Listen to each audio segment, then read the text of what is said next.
అసలు ఈ ఊరు సింగరేణి మీద ఆధారపడ్డ ఊరు. సింగరేణి కార్మికులు లేకపోతే ఈ ఊరే లేదు.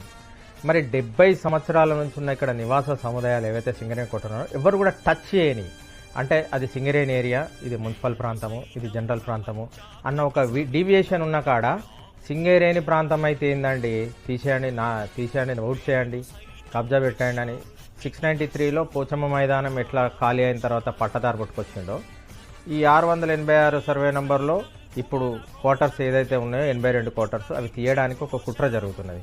ఆ పోరాట ఫలితంగా ఏం చేసిన, ఒక సింగరేణి బిడ్డని నేను, సింగరేణి బిడ్డగా సింగరేణి ఔన్నత్యం కోసం, సింగరేణి అస్తిత్వం కోసం మరి కట్టుబడి ఉన్న వ్యక్తిగా, మరి అక్కడ ఎన్నో పెనవేసుకున్న బంధాలు, 60 సంవత్సరాలుగా పెనవేసుకున్న బంధాలకు నేను ఖచ్చితంగా బాసటగా ఉండాల్సిన అవసరం ఉన్నదని నా అంతరాత్మ ప్రబోధం చెప్పింది. కాబట్టి నేను ఈ పోరాటాన్ని ఎత్తుకున్నా. కొంతమంది దుష్ప్రచారం చేసినట్టు అది మరి ఏదో దుష్ప్రచారం చేస్తారు, కానీ ఆ దుష్ప్రచారానికి విలువ లేదు. కేవలము అభివృద్ధి పేరుతో రోడ్డు వైడనింగ్ అని ఒక దుర్మార్గపు ఆలోచనతోటి భూమి కబ్జా చేసే ఉద్దేశమే ఈ 82 కోటర్ల తొలగింపు కార్యక్రమం తప్ప ఇది ఇంతవరకు కార్మిక సంఘాల వైఫల్యంతో సింగరేణి మీద దాడి, సింగరేణి అస్తిత్వం మీద దాడి, రాజకీయ జోక్యం ఎక్కువైపోయిందనడానికి ఇది ఒక నగ్న సత్యం ఇది. కానీ ఎట్టి పరిస్థితులలో ప్రజా పోరాటాలతో దీన్ని తిప్పికొట్టాల్సిన అవసరం ఉన్నది. ఆ దిశగా మా కార్యాచరణ ముందుకు పోతుంది. బక్కన్ సింగ్ అన్నతోటి నాకేం పంచాయతీ లేదు. ఆయన రాజకీయ సహచరుడు. ఈ ఊరిలో ఉన్న మేము ప్రత్యర్థులమే కానీ శత్రువులం కాదు. ప్రత్యర్థి వేరు, శత్రువు కాంపిటేటర్స్ అంటే ఆయన కుర్చీ కోసం కొట్లాడిండి 20 ఏళ్ళకి వెళ్ళి, మేము కూడా చట్టసభలో అడుగుపెట్టాలన్న ఆలోచనతోటే వచ్చిన ఊరికే ఇక్కడ టైంపాస్ చేద్దామని రాలేదు.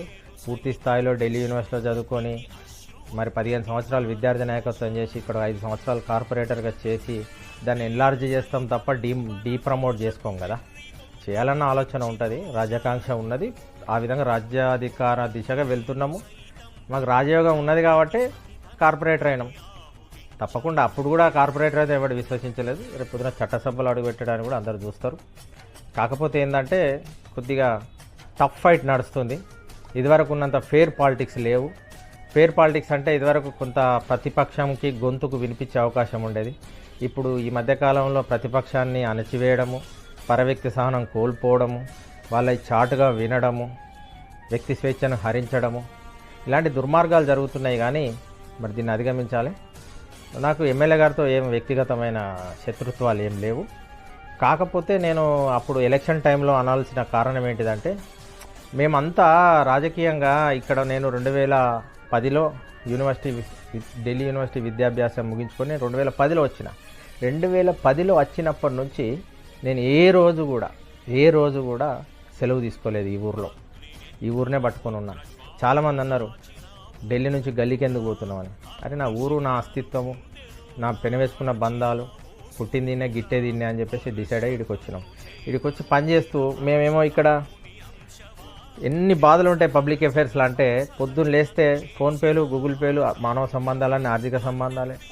వాళ్ళు ఏదోటి చెప్తుంటారు, మనకి ఏదోటి సమస్య తీసుకొస్తుంటారు. ఆపద్బంధు, ఆరోగ్యశ్రీ అని చెప్పేసి, రేషన్ బియ్యం సమస్యలు చెప్పేసి, పిల్లల స్కూల్ ఫీజులు అంటారు, ఇంట గ్యాస్ అయిపోయింది అంటారు, ఇంకేదో సమస్య అంటారు, ఆరోగ్య సమస్య అంటారు, హాస్పిటల్ బిల్లులు అంటారు, సర్టిఫికేట్స్ అంటారు, సదరం సర్టిఫికేట్ అంటారు, పెన్షన్స్ అంటారు, 35 కిలోల కార్డ్ అంటారు, గ్యాస్ సబ్సిడీ పడతలేదని వస్తారు. చచ్చిపోతే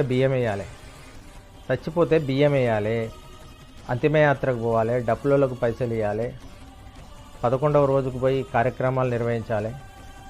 అనేక బాధలు ఉంటాయి. ఎన్ని బాధలు ఉంటాయో చెప్పలేం.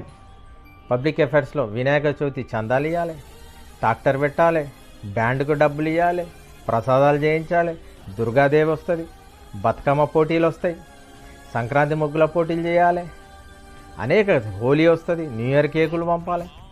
పబ్లిక్ అఫైర్స్లో ఉండడం అనేది అంత ఈజీ కాదు. పబ్లిక్ అఫైర్స్లో ఉండడం అనేది చాలా కష్టమైన పని. అది ఇందులోకి దిగుతే కానీ తెలియదు. కాకపోతే ఒక మాధుర్యం ఏంటంటే, 90 మంది మనల్ని బాధించినా కూడా 10 మందికి మనం సాయం చేసేది ఒకటి ఆత్మసంతృప్తిని ఇస్తుంది. ఆ 10 మందికి ఆత్మసంతృప్తిని ఇవ్వడానికే రాజకీయాలు. ఆ రోజు అంతా నీ ఇల్లేది, నువ్వు ఎక్కడున్నావు, నువ్వు ఏం చేసినావు అని చెప్పేసి ఎమ్మెల్యే అభ్యర్థిని ప్రశ్నించడంలో గల కారణం ఏంటిదంటే, మక్కన్ సింగ్ అన్న సీరియస్గా ఊర్లో లేకపోవడము, అపార్ట్మెంట్ దగ్గర ఉండి ఎవరికి అందుబాటులో తక్కువగా ఉండడము, ఒక విస్తృతమైన జనబాహుల్యంలోకి నాకు కనబడకపోవడము, అట్లనే ఆయన కొంత రిజర్వ్గా ఉండడము, వచ్చి పోతూ ఒక టూరిస్ట్ వ్యవహారంగా చేస్తూ ఆ రాకపోకల సాగంలో అందుబాటులో ఇక్కడ ఉన్నాడా హైదరాబాద్లో ఉన్నాడా అన్న ఒక పోకడ ఉండేది.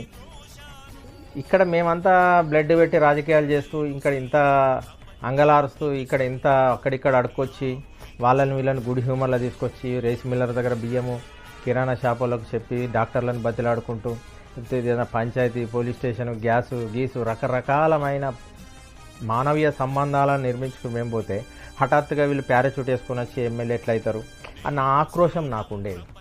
సరే ఆయనను జనాలు ఆశీర్వదించిళ్ళు, అదే కరెక్ట్ అనిపించింది. ఇక మరి గెలిచినోడు విజేతను విజేత అనాల్సిందే. ఇప్పుడు ఏం పంచాయతీలు లేవు, చెప్పినాం. ప్రజా పోరాటంలో ఒక పక్షాన నిలిచినాం. ఆ పక్షాన ఉన్నప్పుడు మేము ఆ విధమైన యుద్ధం చేసినాము, ఆ విధమైన కార్యాచరణతో ముందుకు పోయినాము. కాలం నిర్ణయిస్తుంది ఇక తర్వాత అది కొనసాగదా అని చెప్పేసి. ఇటీవల కాలంలో మరి 92,000 ఓట్లు పడ్డాయి ఎమ్మెల్యే అప్పుడు. ఇప్పుడు 55,000 పడ్డాయి, 40,000 ఓట్లు తగ్గినాయి. 6 నెలల్లో 40,000 తగ్గినాయి అంటే ప్రభా అనేది అట్లనే ఉంటుంది. ఈరోజు ఉన్నది రేపు ఉండదు. వన్ టైం వండర్సే ఉంటారు అంతా. దాన్ని ఎన్లార్జ్ చేసుకున్న వాళ్ళు ఎన్లార్జ్ చేసుకుంటారు, కాలగర్భంలో కలిపే వాళ్ళు కాలగర్భంలో కలిసి మంచి చేస్తే మంచి జరుగుతుంది. చెడుగా ఆలోచించి ఏదన్నా ఇన్ఫ్లుయెన్స్ అయ్యి వీళ్ళు చెప్పుడు మాటలేని కార్యాచరణతో ముందుకు పోతే అదో పాతాళానికి పోతారు. నా ఉద్దేశంలో ఆయనతో నాకు వ్యక్తిగత శత్రుత్వం ఏం లేదు. కాకపోతే ఒకసారి ఒక 11 మైండ్ మీద ఒక నమస్తే పెట్టిన ఆయన ఎమ్మెల్యే అయిన తర్వాత ఆయన రిజెక్ట్ చేసిండు. నమస్కారానికి ప్రతి నమస్కారం సంస్కారం అని ఉండే. ఆయన నమస్కారం పెట్టకపోయేసరికి కొద్దిగా హట్ అయినా. సరే నమస్కారం పెట్టిన వ్యక్తికి ప్రతి నమస్కారం పెట్టలేదని చెప్పేసి మళ్ళీ ఎప్పుడు నమస్కారం పెట్టలేదు. ఆ గ్యాప్ అట్లనే కొనసాగుతున్నది. ఎట్లయినా ఆయన రావుండ ఎమ్మెల్యే ఏదైనా రిప్రజెంట్ చేసినప్పుడైనా ఏదైనా సమస్యలు ఉన్నప్పుడు తీసుకోవాల్సిన బాధ్యత మా మీద ఉంటుంది. ఆ దిశగా కలిసే సందర్భాలు ఉన్నప్పుడు అప్పుడు చూస్తాం. మళ్ళీ కాంగ్రెస్లో చేరే ఉద్దేశము అంటే రాజకీయ పార్టీలు ఏమి తీవ్రవాద సంస్థలు కావు కదా. రాజకీయ పార్టీలు అనేటివి అవి ప్రజాస్వామ్యయుతంగా తమ యొక్క మేనిఫెస్టోను తమ యొక్క పాలసీ మ్యాటర్స్ తీసుకుపోతాయి. ఈరోజు అధికారంలోకి వచ్చింది, మళ్ళీ అధికారంలో ఉంటుందో ఉండదో ఇష్టం. మొన్నటిదాకా 10 సంవత్సరాలు బీఆర్ఎస్ అధికారంలో ఉంది. రాజకీయ పార్టీల అధికారం శాశ్వతం కాదు, పార్టీలు కూడా శాశ్వతం కాదు. ఇవాళ ఉన్న పార్టీ ఏం లేదు. అబ్దుల్ కలాం ప్రశ్న అడిగినట్టు భారతదేశంలో ఎన్ని రాజకీయ పార్టీలు ఉన్నాయో తెలుసుకురమ్మని ఒక దయాన్ని పంపిస్తే అది అటే పోయింది, ఇంతవరకు రాలేదన్న ఒక నానుడు ఉంది. కనుక పార్టీలు ఏవి దూరం కావు. ఢిల్లీ బహుత్ దూర్ నయ్యే, ఢిల్లీ బహుత్ సామ్నే హే. మరి చూద్దాం భవిష్యత్ కార్యాచరణ. ఫస్ట్ అయితే రామగుండం పబ్లిక్ అఫైర్సే నా యొక్క prime priority. Civil society forum అనేది ఒక ఇండిపెండెంట్ ప్లాట్ఫాము. సిఎస్ఎఫ్లో ఆ రోజు జరిగిన ఈవెంట్లో లేదు చిన్న మేము అంతా అన్నదమ్ముల అనుబంధాలే ఉంటాయి. అక్కడ చాలా పెద్ద వ్యక్తులు దాదాపు 100 మంది శక్తివంతులమైన ప్లాట్ఫామ్లో ఏముంటుంది అక్కడ. ఇప్పుడు కుంభమేళ లాంటివి జరుగుతూనే ఒక విదేశీయుడు అన్నాడు, ఈ 10 కోట్ల మంది ఒక్క దగ్గర గ్యాదర్ అయితే మా విదేశాలలో ఒకరినొకరు పొడుచుకొని క్రేజీగా ఫీల్ అవుతారు, ఒక ఉన్మాదం అవుతుంది. ఇంతమంది ఇక్కడ పరవ్యక్తి సహనంతో ఎట్లుంటున్నారు అన్నట్టు. ఒక 100 మంది శక్తి 5 పోతే 10 మంది పోతేనే గొడవ అవుతుంది. కానీ ఒక 50-60 మంది మంచిగా గ్యాదర్ అయ్యి ఒక దగ్గర ఉండి దాదాపు ఒక సంవత్సర కాలంగా సోదరభావంతో కలిగింది. ఒక చిన్న అపశృతితో చిన్న పొరపొచ్చాలతో అక్కడ ఆ రోజు ఇబ్బంది జరిగింది. ఆ ఇబ్బందిలో భాగంగా దాన్ని సవరించే క్రమంలో నేను ఎక్కువ ఇన్వాల్వ్ అవ్వడం జరిగింది. అందుకే నా మీద ఎక్కువ ఫోకస్ అయింది. కాకపోతే తర్వాత అందరు అర్థం చేసుకున్నారు, అందరితో సత్సంబంధాలు నేర్పుతున్నాం. నా టార్గెట్ స్థానిక సంస్థల లేకపోతే చట్టసభన అంటే డెఫినెట్లీ చట్టసభనే అని చెప్తా. ఎందుకంటే స్థానిక సంస్థలు 5 సంవత్సరాలు చేసి చూసినాం. బేసికల్గా స్థానిక సంస్థలు చాలా బలహీనమైన సంస్థలు. ఏది చేయాలన్నా మళ్ళా పెద్ద ఎమ్మెల్యే ఎంపీల మీదనే ఆధారపడి ఉంటుంది. నిధులు అక్కడ ఎక్కువ ఉంటాయి, ఇక్కడ తక్కువ ఉంటాయి. అడుక్కోవాల్సిన పరిస్థితి ఎక్కువ ఉంటుంది, అక్కడ తేవాల్సిన పరిస్థితి ఎక్కువ అడ్వాంటేజ్ ఉంటుంది. చట్టసభలను మించింది లేదు. కానీ లోకల్గా మనం ఫస్ట్ స్టార్ట్ చేయాలనుకుంటే ఏదైనా ఉంటే రాజకీయ జీవితాన్ని స్టార్ట్ చేసి ఆ నుంచి మనము జర్నీ స్టార్ట్ చేయాలి. కాబట్టి లోకల్ బాడీస్ నుంచి ఎమర్జ్ అవుతాం. కానీ దాన్ని అప్గ్రేడ్ చట్టసభలకు చేయకపోతే అది ఫుల్ఫిల్ కాదు. ప్రజా జీవితం కానీ ఈ యొక్క రాజ్యాధికార దిశగా ఫుల్ఫిల్ కాదు. అంబేద్కర్ గారు చెప్పినట్టు political key is the master key which is open any lock. చట్టసభ is the master key. It's my own opinion. So ఆ దిశగానే పనిచేస్తాను. లోకల్ బాడీస్ కంటే ఎక్కువ చట్టసభలో కాన్సన్ట్రేట్ చేయడానికి ఇష్టపడతాను. హెచ్ఎంఎస్లో ఏం యాక్టివిటీస్ తగ్గలేదు. జనరల్గా హింద్ మజ్దూర్ సభ అనేది ఒక సోషలిస్ట్ కార్మిక సంఘం. ఆ ట్రేడ్ యూనియన్లో కొంత గ్యాప్ వచ్చిన మాట వాస్తవమే. కాకపోతే మిగతా public issues, general elections, MLA elections, MP elections రావడం వల్ల ఎక్కువ కాన్సన్ట్రేషన్ జరిగింది. బేసికల్గా నేను మాస్టర్ ఆఫ్ ఫైన్ ఆర్ట్స్. నేను ఒక డిజైనింగ్, ఒక ప్రొఫెషనల్ డిగ్రీ ఉంది కాబట్టి ఎలక్షన్ స్టాటిస్టిక్స్ యాప్స్ చేయడం కానీ, ఎలక్షన్ డేటా అనలైజ్ చేయడం కానీ, దీనికి సంబంధించిన ఒక వర్క్ గత 1 year నుంచి జరుగుతుంది. కాబట్టి మరి నాకు ఆదాయ వనరులను నేను మళ్ళీ గెయిన్ చేసుకోవాలి. కాబట్టి మరి సీజన్గా ఉన్నప్పుడే దాన్ని ఆదాయ వనరుల కోసము నేను దానికి ఎక్కువ బాండింగ్ అటాచ్ అయినా తప్ప ట్రేడ్ యూనియన్కి, కార్మిక సంఘాలకి, కార్మికులతోటి ఏది కూడా డిటాచ్మెంట్ లేదు. కొంత గ్యాప్ వచ్చిన మాట వాస్తవమే, కానీ కార్మిక సంఘాలతో, హెచ్ఎంఎస్తో నా అనుబంధం కొనసాగుతుంది. తప్పకుండా రియాజ్ భాయ్, నేను జోడెద్దులాగా పనిచేస్తూ కార్మికుల కోసం 6 నిమిషాలు పనిచేస్తాం.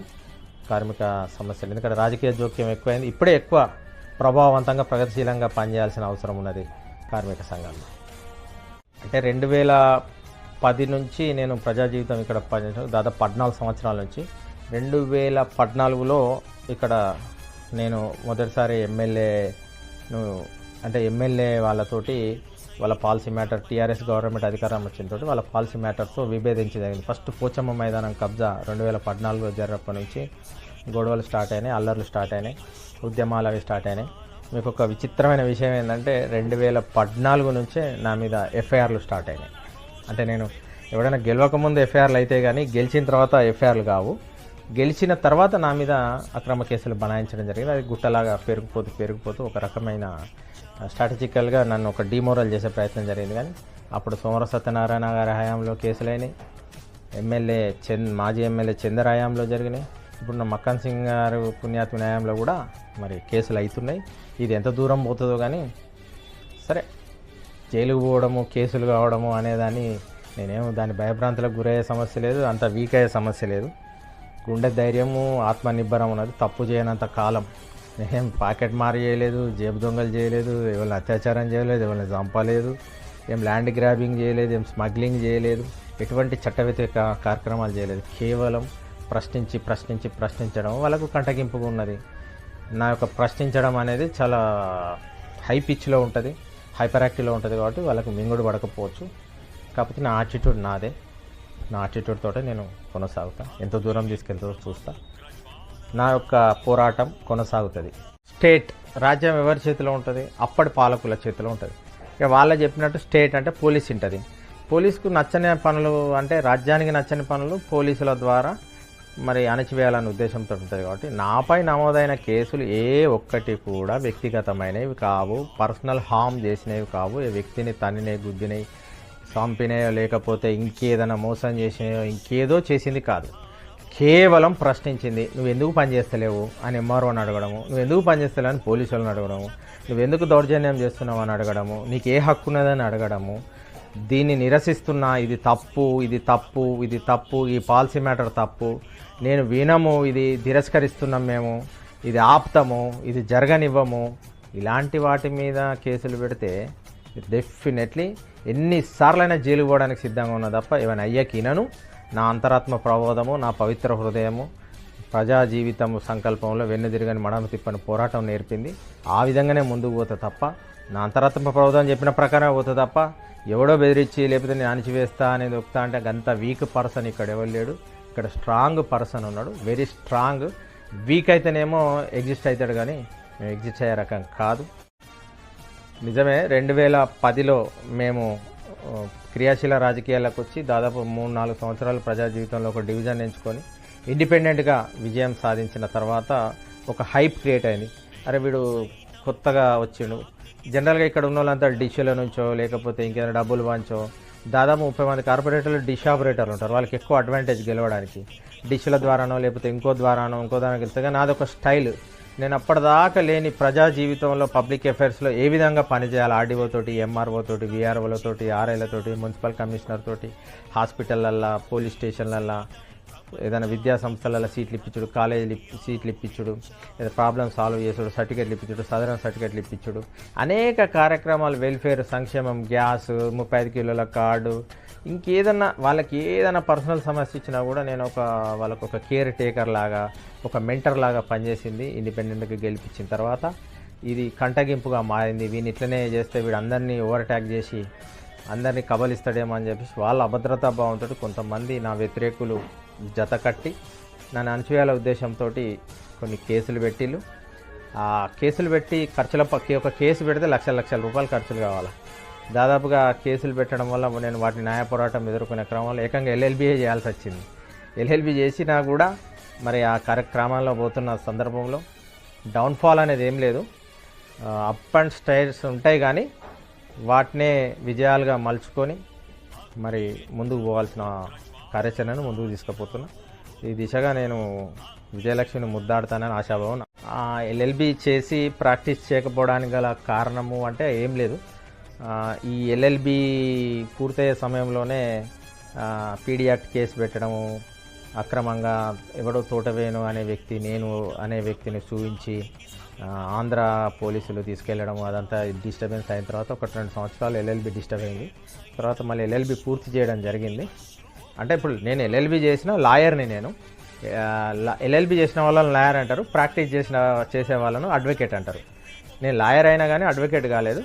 అడ్వకేట్ కోసము ఈ ఆగస్టులో ఏఐబి తీసుకొని ఖచ్చితంగా అన్నార్థులకు, తాడిత పీడితులకు న్యాయ సాయం చేయడానికి తప్పకుండా కృషి చేస్తాను. త్వరలోనే అడ్వకేట్గా మరో కొత్త పాత్రలో ముందుకు పోవాలని నా ఆకాంక్షిస్తున్నాను. ఢిల్లీలో దాదాపు 2-3 సంవత్సరాలు విద్యార్థి నాయకునిగా ఉన్న, ఫుల్ టైమ్గా ఉన్న సందర్భంలో ఢిల్లీ పలుకుబడి మరి ఎందుకో మరి గల్లీలో విఫలమవుతున్నదంటే చెప్పినా కదా, ఇక్కడ నా హైపర్ యాక్టివిటీ ఇక్కడ రీచ్ కాకపోవడము, నా వ్యతిరేకులు కొంతమంది ఇక్కడ అవడము, వాళ్ళకు పర్సనల్ ఎజెండా ఉండడము, కొన్ని ప్రగతిశీల క్రాంతికారకమైన ఆలోచనలకు వాళ్ళకు రాకపోవడము, వాళ్ళు అప్గ్రేడ్ కాకపోవడము, నా అప్గ్రేడ్ ఆలోచనలు వాళ్ళకి రిసీవ్ కాకపోవడము, అనేక కారణాలు ఉన్నాయి. కొందరు చూస్తే కొట్టబుద్ధి అవుతుంది, కొందరు చూస్తే పెట్టబుద్ధి అవుతుంది అన్నట్టు. సరే, ఆ ఢిల్లీ అనేది గడిచినది, అది నాకు ఇంకా చాలా సత్సంబంధాలు ఉన్నాయి. గల్లీ వేరు, ఢిల్లీ వేరు. ఢిల్లీ అనేది అదొక అభూత కల్పన, హవాబాజీ, జూటేబాజీ. అది ఉంటుంది, బయటికి హైప్గా ఉంటుంది, ఊపర్ షేర్వాణి అందరు పరేషాని అన్నట్టు ఉంటుంది ఢిల్లీ. ఇది నిజం. ఇక్కడ పరేషాన్ అయినా నిజమే, షేర్వాణి అయినా నిజమే, ప్రేమ అయినా నిజమే, ద్వేషమైన నిజమే. ఎవ్రీథింగ్ ఇక్కడ కనెక్ట్ అవుతుంది. కాబట్టి నాకు స్థానికంగా ఉండడం ఇష్టము, లోకల్గా ఉండడము అది ఇష్టం. ఎందుకు పిచ్చి ప్రజా జీవితంలో ఉండడం.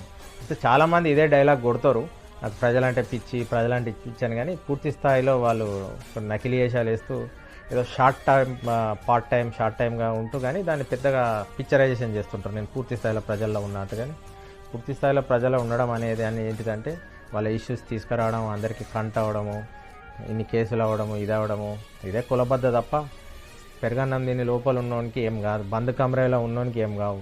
బజార్లో మైదానంలో తిరిగేటోనికి అనేకమైన అణచివేతలు, అనేక రకమైన ఈర్ష్యాద్వేషాలు, రాగద్వేషాలు వస్తాయి. కాబట్టి సరే, వాటిని కూడా ఓవర్కమ్ అవుతూ పరిణతి చెందిన వ్యక్తిత్వంతో ముందుకు పోతున్నా. మరి ఆ వికాసాన్ని ముందుకు తీసుకుపోవాలన్న ఆలోచనతో ఉన్నా. వాస్తవంగా రాజన్న మక్కన్ సింగ్ ఎమ్మెల్యే గారితో నాకు చాలా అనుబంధం ఉంది. 2002-03 సందర్భంలో వాస్తవమైన అనుబంధం అది. అంటే యూనివర్సిటీలో చదువుతున్నప్పటి నుంచి అక్కడ నాకు యూనివర్సిటీలో ఒక గలాట అయితే అక్కడ ఓల్డ్ సీట్ అతన్ని నేను దాడిలో కొట్టుకోవడం, అది జరగడం వల్ల వాళ్ళు నన్ను టార్గెట్ చేయడము, అప్పుడు రాజన్నే నన్ను దగ్గరుండి అక్కడ రక్షించడం జరిగింది. దానం నాగేందర్ అప్పుడు అక్కడ మా ఏరియా కాలేజ్ ఏరియా ఎమ్మెల్యేగా ఉండడము, తర్వాత రాజ్ ఠాకూర్ గారితో నాకు అనుబంధము, వాళ్ళ భార్య లక్ష్మీ ప్రసన్న గారు వారితో నాకు, ఎందుకంటే వాళ్ళ నాన్న ఎర్రంశెట్టి దుర్గాప్రసాద్ గారు, మంజుల దంపతులు, వాళ్ళ కూతురుతో నాకు మన మనాలి బాబీ తోటి బాగా అనుబంధం ఉన్నది.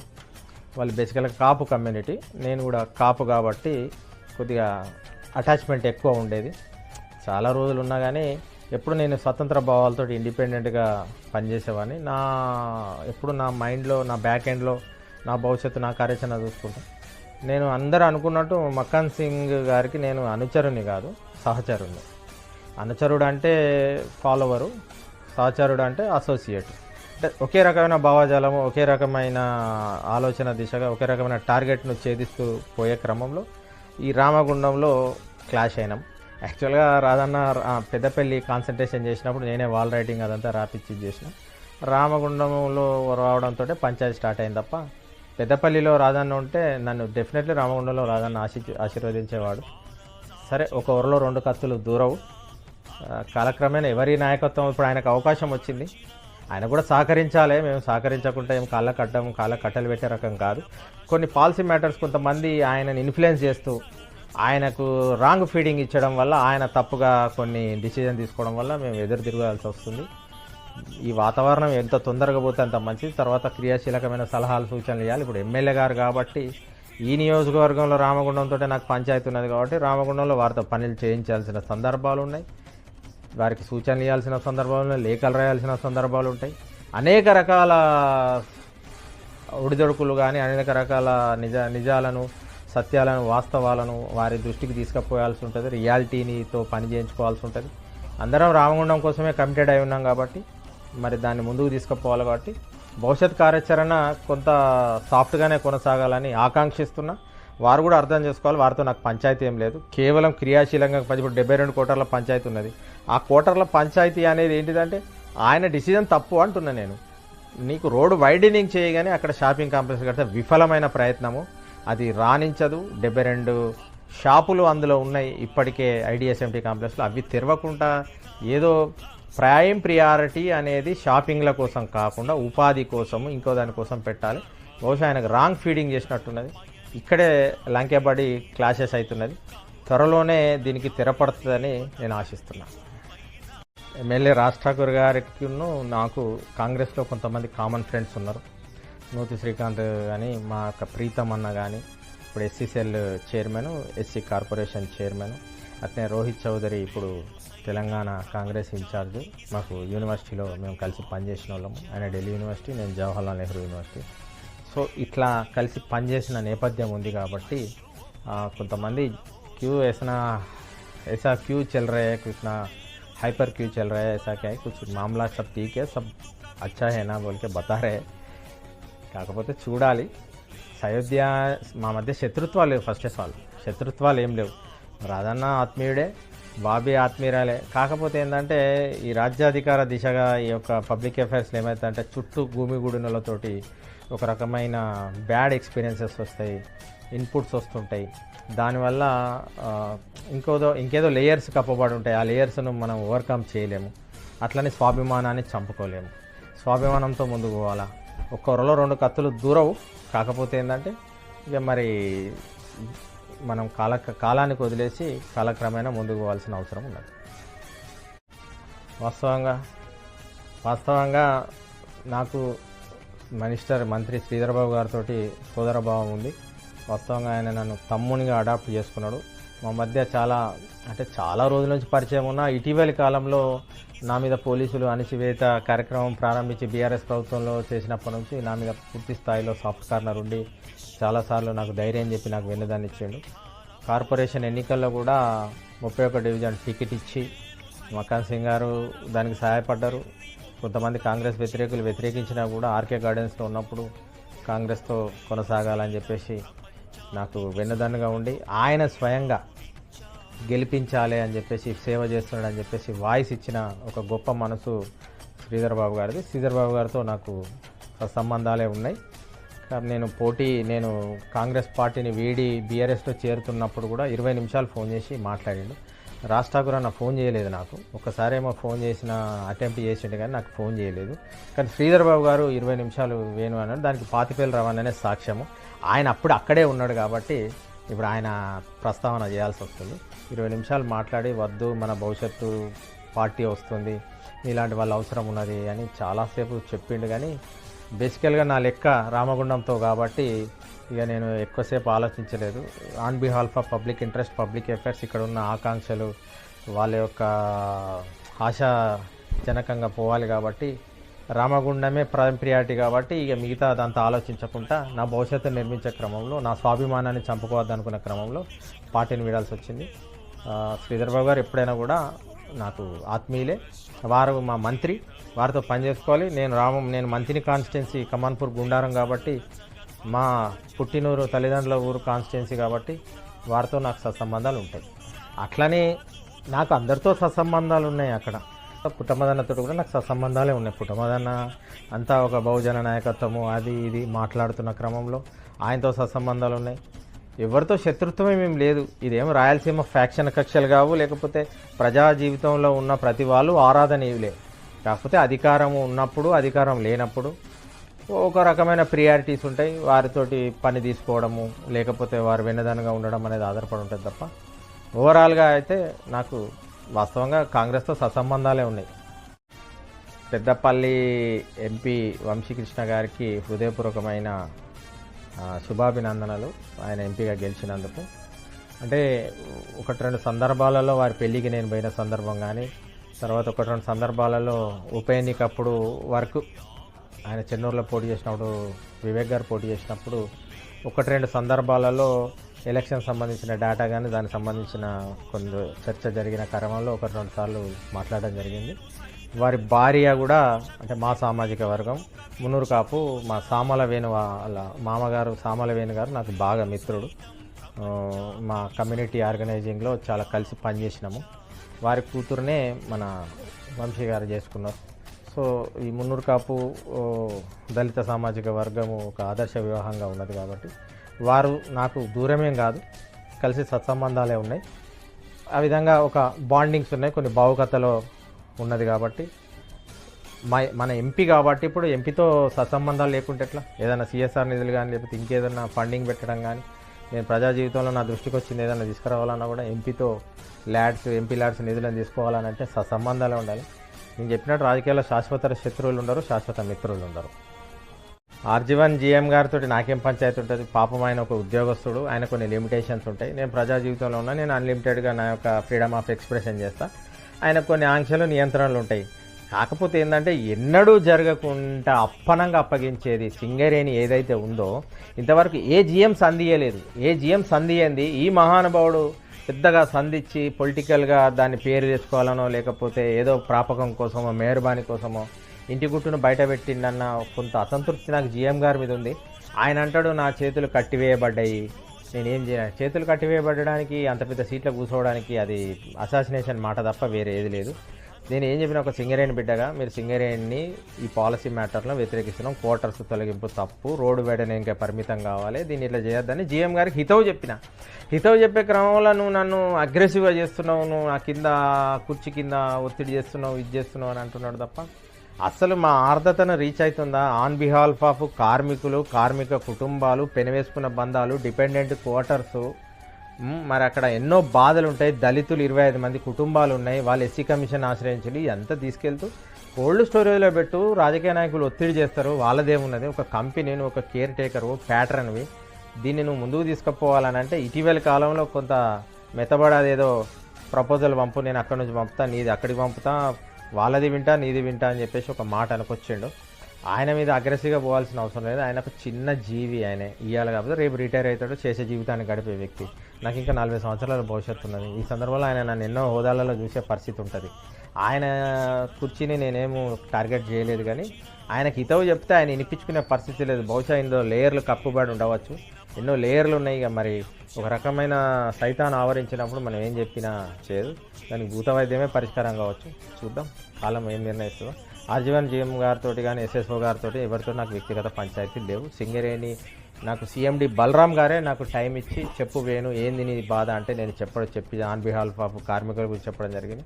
అంతా బాగానే ఉన్నది, కానీ మరి ఎక్కడో అక్కడ అదుపు తప్పిన ఎవరి యొక్క ఉన్మాద స్థితిలో కొంత బుల్డోజింగ్ చేస్తూ ఇది కార్యక్రమం జరుగుతుంది తప్ప మంచి ఉద్దేశంతో వినే పరిస్థితితో కొంత పరవ్యక్తి సహనం లేకుండా ఈ విధంగా జరుగుతుంది తప్ప మంచి కాన్సెప్ట్ వినాలే, ఈ విధమైన సొల్యూషన్స్ ఉన్నాయని అనుకుంటే ఇంత దూరం రాకపో విషయం. ఇందాక అన్నట్టు ఢిల్లీ పెద్దలతోటి అంటే నేను ఒక కమ్యూనికేషన్ ఫైన్ ఆర్ట్స్ లలిత కళల విద్యార్థిని. నేను అప్లైడ్ ఆర్ట్ అంటే అనువర్తితం, అప్లైడింగ్ థాట్స్ ఉన్నవాడిని. నాకు అందరితో సత్సంబంధాలు ఉంటాయి. నేను ఏ కమ్యూనికేషన్ కూడా నాకు ఆర్డీఓలతోటి, ఎంఆర్ఓలతోటి, ఎస్పీలతోటి, ఐఏఎస్ ఆఫీసర్లతోటి, సోషల్ వెల్ఫేర్ తోటి, ఢిల్లీలో నాకు ఈవెన్ బీజేపీ వాళ్ళతో సత్సంబంధాలు ఉన్నాయి పెద్దలతో. ఎందుకంటే అప్పుడు ఎలక్షన్లో వర్క్ చేసినప్పుడు అక్కడ ఉన్నప్పుడు వాళ్ళు కూడా నా నుంచి కొంత కంట్రిబ్యూషన్ తీసుకున్నారు. నాకు బీఎస్పీ నేతలతో సత్సంబంధాలు ఉన్నాయి. నాకు ప్రతి వాళ్ళతో నాకు సత్సంబంధాలు ఉన్నాయి. జడ్జిలతో, అందరితో, నేను ఎల్ఎల్బీ చేసిన వాళ్ళతో అందరితో నాకు సత్సంబంధాలు ఉన్నాయి. నేను ఒక కమ్యూనికేషన్ పర్సన్ని, నేను సంఘజీవిని. సంఘ జీవితంలో అందరితో ఉన్నాయి. ఢిల్లీలో కూడా నేను సత్సంబంధాలే మెయింటైన్ చేస్తున్నా.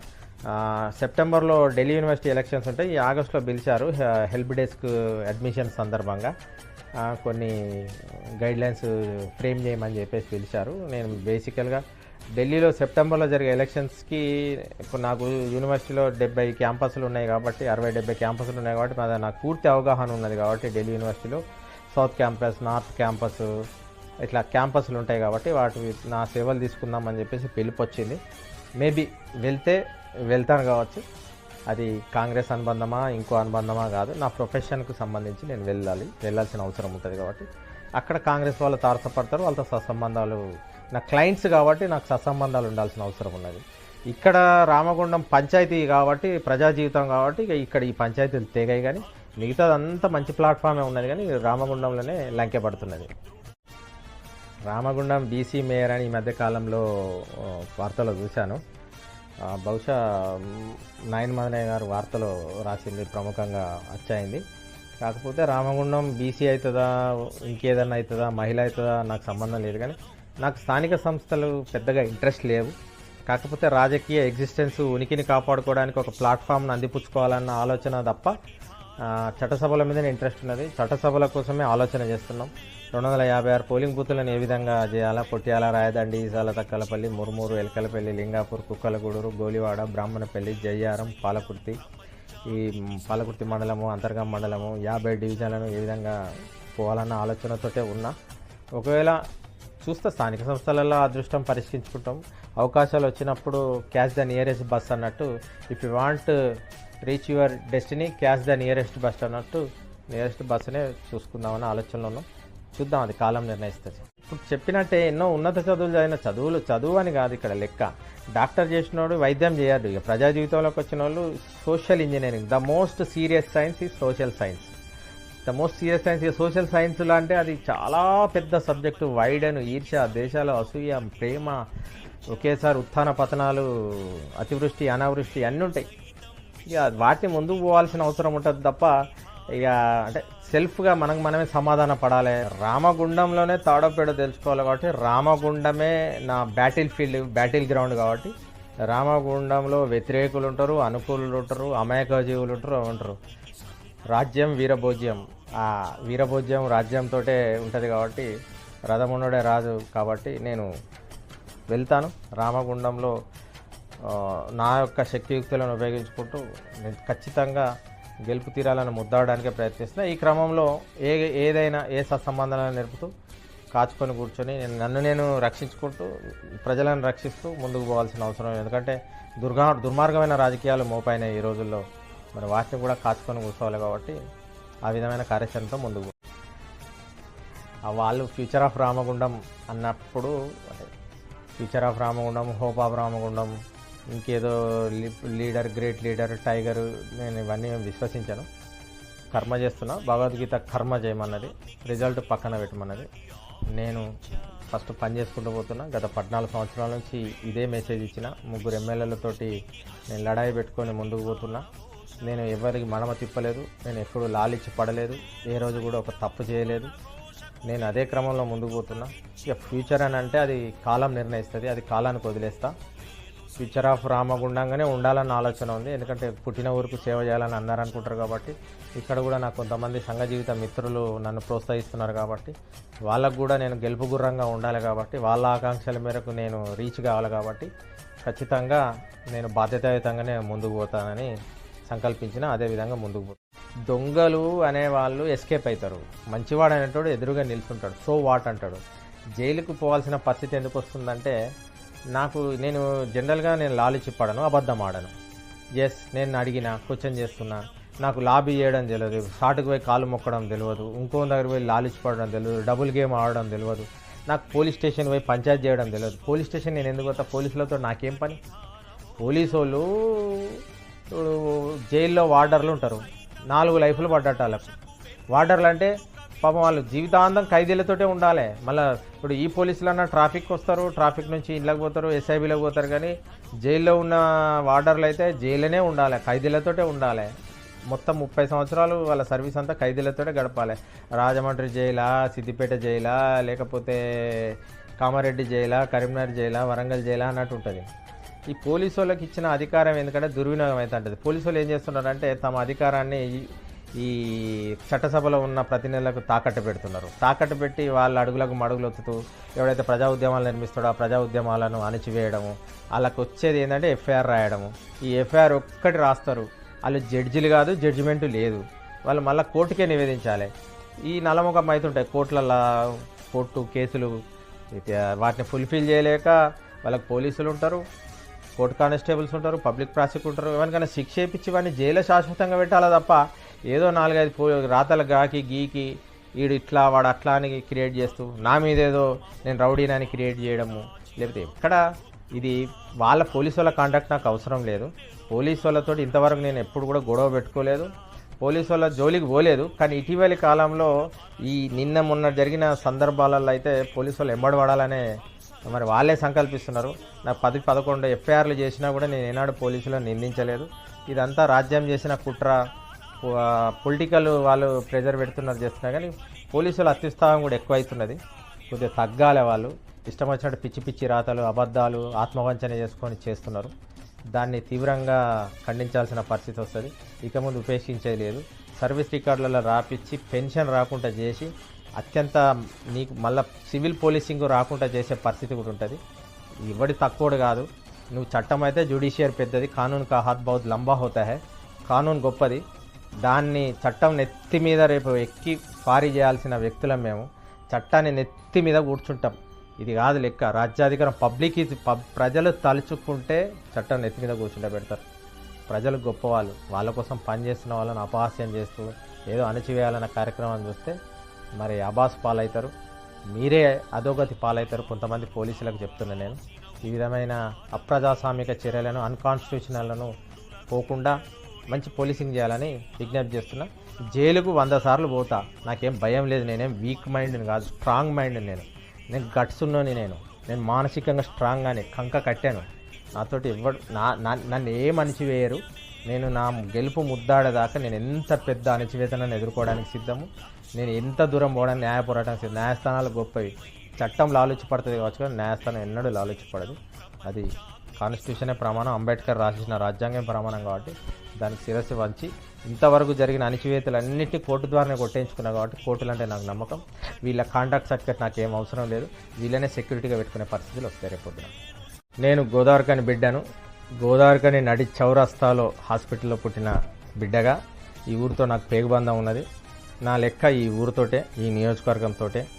అది మరి ఈ లెక్క సరి చేసుకోవడము, ఇవన్నీ స్టాటిస్టిక్స్ అన్నీ, గణాంకాలన్నీ సరి చేసుకోవడం అనేది ఈ ఊర్లోనే ఉంటుంది. కాబట్టి డెఫినెట్లీ రామగుండంలోనే నా కార్యాచరణ ఉంటుంది. దానికోసం నేను ఢిల్లీ త్యాగం చేసిన, హైదరాబాద్ త్యాగం చేసిన, పెద్దలతోటి సత్సంబంధాలు కాకుండా రామగుండం ప్రజలు, ఇన్నోసెంట్ ప్రజలు, ఇక్కడ ఏదైతే నీతి నిజాయితీ గల ప్రజలు, మనిషిని ప్రేమించే ప్రజలు, సానుభూతినిచ్చే ప్రజలు, గుండె నిండా ప్రేమను వంచే ప్రజలు, కల్మషం లేని ప్రజలు ఎవరైతే ఉన్నారో వాళ్ళ కోసం పనిచేయడాన్ని ఆస్వాదిస్తా, వాళ్ళ కోసం పనిచేయడాన్ని ఇష్టపడతా. నాకు భగవంతుని దయ వల్ల అందరూ కూడా మంచి మంచి వ్యక్తులతో సత్సంబంధాలు ఏర్పడ్డాయి. మంచి మంచి ఆత్మీయులు నాకు అటాచ్మెంట్ అయ్యారు, వెన్నుదన్నుగా ఉంటున్నారు, నన్ను ఎంకరేజ్ చేస్తున్నారు. వాళ్ళు లేకపోతే ఇంత దూరం ఒంటరి ప్రయాణం జీవించేది కదా. దాదాపు 14 ఏళ్ళుగా నేను కొనసాగుతున్న క్రియాశీల రాజకీయాల్లో గాడ్ ఫాదర్ లేకుండా అంటే కేవలం రామగుండం ప్రజల మీద ఉన్న నమ్మకం, గోదావరికని ప్రజల మంచి మనసు, గోదావరికనిలో ఉన్న లక్ష్మీనగర్ వ్యాపారులు కానీ, లేకపోతే సింగరేణి కార్మికులు కానీ, స్నేహితులు కానీ, ఇతర యూత్, ఇంకా అనేక రకమైన కుల సంఘాలు కానీ, చాలామంది మహిళా సోదరిమణులు కానీ ఎంతోమంది నాకు బాసటగా ఉంచి నన్ను గుర్తించి నాలో స్పార్కును చూసి ఖచ్చితంగా మరి భవిష్యత్తు నాలో చూసుకుంటున్న కొంతమంది ఉన్నారు. కాబట్టి వాళ్ళ ఆకాంక్షల మేరకు నేను పనిచేయాల్సిన అవసరం ఉంది. నేను నా యొక్క లైఫ్ స్టైల్, నా యొక్క వర్క్ స్టైల్ కూడా నేను శివాజీనగర్ ప్రాంతం, మేదర్బస్స ప్రాంతం, ఎల్బీనగర్ ప్రాంతంలో చూపించిన. ఆ వర్క్ స్టైల్ అనేది తెలుసు కాబట్టి నేను ఏ విధంగా పని సాల్వ్ చేస్తాను, ఏ విధంగా పబ్లిక్ అఫైర్స్లో ముందుకు పోతానని తెలుసు. కాబట్టి అది అట్లా ముందుకు తీసుకెళ్తే అదే నన్ను విజయ తీరాలకు చేరుస్తుంది. భవిష్యత్ కార్యాచరణ అంటూ ప్రత్యేకంగా ఏం లేదు. రామగుండంలో ఉండడమే, స్థానికంగా ఉండడమే, రోజు అందుబాటులో ఉండడమే నా యొక్క కార్యాచరణ. తోటవేణు ఎవరంటే తోటవేణు ఒక ఆత్మీయుడు, అందరివాడు, సెన్సిటివ్, బలహీనుడు, బలవంతుడు, వీక్, స్ట్రాంగు. వీక్ అంటే ప్రేమకు వీక్, ఇంకెవడో బెదిరించిండో ఇంకోడో చేస్తుండో అణచివేతకు వీక్ కాదు. బాధలకు వీకు, కష్టాలకు వాళ్ళకు దానికి స్పందించడంలో కొద్దిగా వీక్గా తొందరగా స్పందిస్తా. కాబట్టి స్ట్రాంగ్ అంటే మన అయ్యకినా నా అంతరాత్మ ప్రబోధం చెప్తేనే వింటా. ఎంత మొండి అన్నా ఎంత దూరం అన్న పోతా, ఏ విషయం నమ్మిన దానికోసం ఎంత దూరం అన్న పోతా. ప్రేమ గల వ్యక్తిని. నాలో టన్నుల కొద్ది ప్రేమ ఉన్నది, టన్నుల కొద్ది ఆత్మవిశ్వాసం ఉన్నది, టన్నుల కొద్ది ధైర్యం ఉన్నది, టన్నుల కొద్ది జర్నీ చేసే కెపాసిటీ ఉన్నది, ఫ్యూయల్ ఉన్నది. బర్న్ చేసుకుంటా, ప్రజా జీవితంలో కొనసాగుతా. వేణు అనేవాడు అందరివాడు.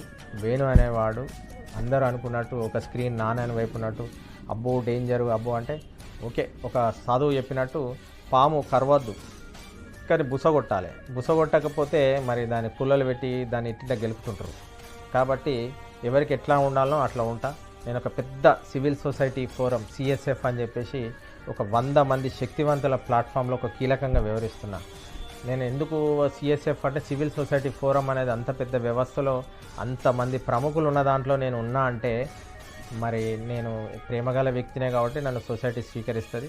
నేను అంతమందికి తలలో నాలుకలా వెళ్తున్నా కాబట్టి నేను ఎంత ప్రేమ హృదయంలో ఇదే కులబద్ద. సిఎస్ఎఫ్ అనేది చాలా గొప్ప ప్లాట్ఫామ్.